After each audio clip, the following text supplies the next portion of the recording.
വളരെയധികം കഴിവും ബുദ്ധിശക്തിയും ഉള്ളവരാണ് അവിട്ടം നക്ഷത്രക്കാർ. കഠിനാധ്വാനികളുമാണ്.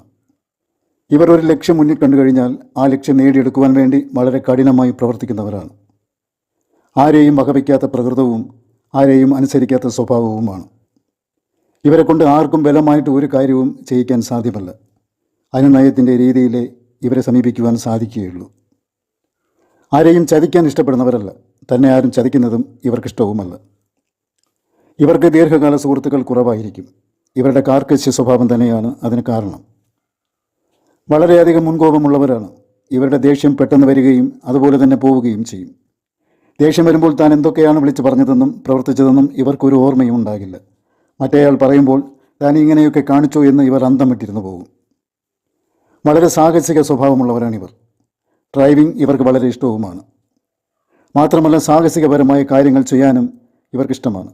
സാഹസികപരമായ കഥകൾ കേൾക്കാനും ഇവർക്കിഷ്ടമാണ്. പ്രതിരോധ മേഖലകളിൽ തൊഴിൽ ചെയ്യുവാൻ ഇവർ താല്പര്യം കാണിക്കുന്നു. തികഞ്ഞ ദേശസ്നേഹികളാണ്.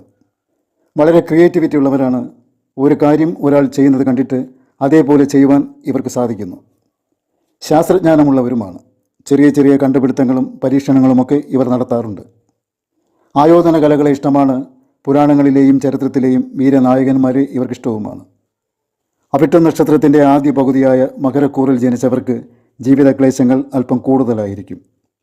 ഇവർക്ക് ജീവിത പുരോഗതി കൈവരിക്കുവാൻ നന്നേ പാടുപെടേണ്ടതായിട്ട് വരും. ഒരു കാര്യത്തിലും സ്ഥിരമായി ഉറച്ചു നിൽക്കാത്തതാണ് ഇവരുടെ പരാജയങ്ങൾക്ക് കാരണം. എന്നാൽ ഒരു ലക്ഷ്യത്തിൽ തന്നെ ഉറച്ചു നിന്നുകൊണ്ട് കഠിനമായി അധ്വാനിച്ചാൽ ഇവർക്ക് ജീവിതത്തിൽ ഉയർന്നു വരുവാൻ സാധിക്കുന്നതാണ്.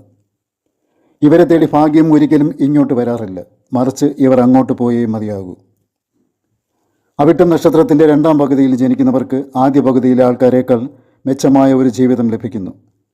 ഇവർക്ക് ധാരാളം ധനം വന്നു ചേരുവാനുള്ള അവസരങ്ങളും ലഭിക്കുന്നു.